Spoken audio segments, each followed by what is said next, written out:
Research भी हो गई, एनालिसिस भी हो गया और उसकी बेस पे आपने अपॉर्चुनिटीज़ एंड थ्रेट्स भी बना लिए। अब आइए रियल काम की तरफ चलते हैं और उस रियल काम का पहला मेन पोर्शन आता है सेटिंग दी ऑब्जेक्टिव्स का। लेकिन यहाँ मैं आपको बताऊंगा स्मार्ट ऑब्जेक्टिव्स कैसे सेट करने। ऑब्जेक्टिव्स के बारे में तो आपने सुना ही है कि मैं इस डिजिटल मार्केटिंग प्लान के थ्रू ये चीज़ें अचीव करूँगा, ऑब्जेक्टिव्स हो गए आपके। लेकिन स्मार्ट ऑब्जेक्टिव्स क्या होते हैं उस पर ज़रा थोड़ी सी नज़र डालते हैं। ये स्मार्ट ऑब्जेक्टिव्स जो हैं ये शॉर्ट फॉर्म है किसी चीज़ की। वो क्या चीज़ है? S stands for specific, M stands for measurable, A stands for achievable, और R stands for relevant, and T stands for time bound. This is what makes smart objectives. तो specific objective से क्या मुराद है? मतलब ये कि जब आप एक ऑब्जेक्टिव बना रहे हैं तो हवा में ना बनाएं, तो उसको स्पेसिफिक रखिए। अगर फेसबुक का है तो फेसबुक स्पेसिफिक करना क्या उस पर? भाई हमने उसके ऊपर for example number of users को इंक्रीज करना है, या हमने अपने कंटेंट के ऊपर लाइक्स ज़्यादा लेकर आने हैं, या हमने अपने कंटेंट्स पे कमेंट्स ज़्यादा लेकर आने हैं। उसको स्पेसिफिक रखिए।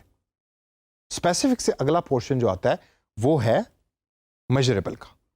मतलब कि आपने कोई नंबर अटैच कर दिया है अपने ऑब्जेक्टिव्स के साथ कि जिसको आप मेजर कर सकते हैं। फॉर एग्जाम्पल हम अपनी फेसबुक पेज के ऊपर अगले 6 महीनों में 3000 लाइक्स लेकर आएंगे ऑर्गेनिक तरीके से। अब 6 महीनों के बाद जब आपने मेजरमेंट करनी है कि भाई क्या ऑब्जेक्टिव अचीव हुआ भी कि नहीं हुआ, तो आप क्या करेंगे? आप देखेंगे कि 3000 लाइक्स क्या बढ़े या नहीं बढ़े पिछले 6 महीनों में। इसी तरीके से हम अपनी पोस्ट के ऊपर 50 कमेंट्स लेकर आएंगे अगले 1 महीने के अंदर या अगले 6 दिनों के अंदर। मेजरेबल, तो स्पेसिफिक भी है और मेजरेबल भी है।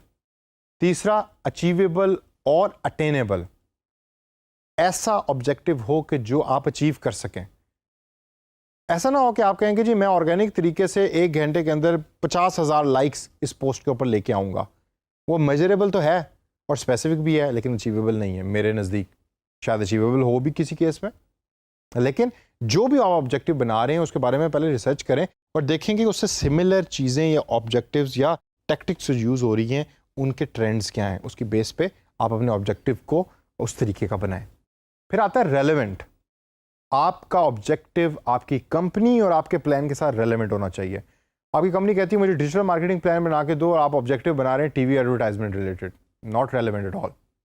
तो इंडिविजुअल ऑब्जेक्टिव्स बनाएं। मैं आपकी कंपनी की social presence on social media Facebook और इंस्टाग्राम के ऊपर बढ़ाऊंगा और उसकी स्पेसिफिक चीज़ों में आती हैं कि 3000 लाइक अगले 6 दिनों के अंदर आपकी पेज के लाइक्स होंगे और 2000 लाइक्स होंगे आपकी पोस्ट के ऊपर और 50 कमेंट्स होंगे अगले 3 दिनों में आपकी जो पोस्ट आपने की उसके ऊपर। तो स्पेसिफिक रहिए और अटेनेबल रहिए और रेलेवेंट रहिए। और लास्ट के अंदर टाइम बाउंड, आपने एग्जैक्ट टाइम बताना है हर ऑब्जेक्टिव के अंदर।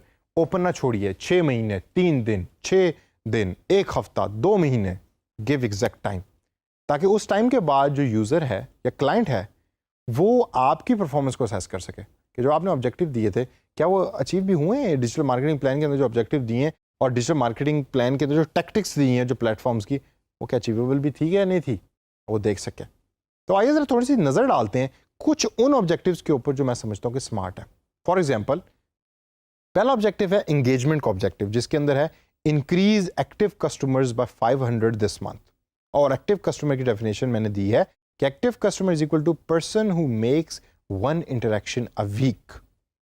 अब आप अगर गौर करें तो ये इंगेजमेंट ओरिएंटेड ऑब्जेक्टिव है कि जो बड़ा स्पेसिफिक तरीके से लिखा हुआ है, जिसके अंदर इंगेजमेंट ओरिएंटेड ऑब्जेक्टिव को मैं अचीव करूंगा।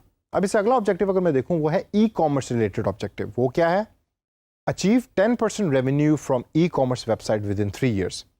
और ई कॉमर्स के बाद अगला ऑब्जेक्टिव लीड ऑब्जेक्टिव है, जिसके अंदर आई कैन से कि get 1500 new online customers this year at an average cost per acquisition या CPA of $15 and profitability of $20।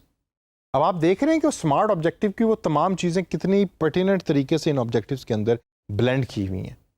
तो दोस्तों ये जहन में रखिए कि जब आप ऑब्जेक्टिव बना रहे हैं तो आप जहन लगाकर गौर से खामोशी से बैठ के उसको बनाएं और स्मार्ट के इस पर्टिकुलर टूल को यूज़ कीजिए। हर ऑब्जेक्टिव स्पेसिफिक होना चाहिए और स्पेसिफिक के साथ साथ टाइम बाउंड हो और दरमियान में जितनी बाकी एलिमेंट्स हैं स्मार्ट ऑब्जेक्टिव बनाने के वो उसका हिस्सा हों। जब आप इस तरह का ऑब्जेक्टिव बनाएंगे तो आपकी लाइफ भी बड़ी आसान होगी और आपकी क्लाइंट की लाइफ भी बड़ी आसान होगी। आपको पता होगा कि आपने क्या मेजर करना है at the end of the day और आपकी परफॉर्मेंस किस तरीके से मेजर हो रही है।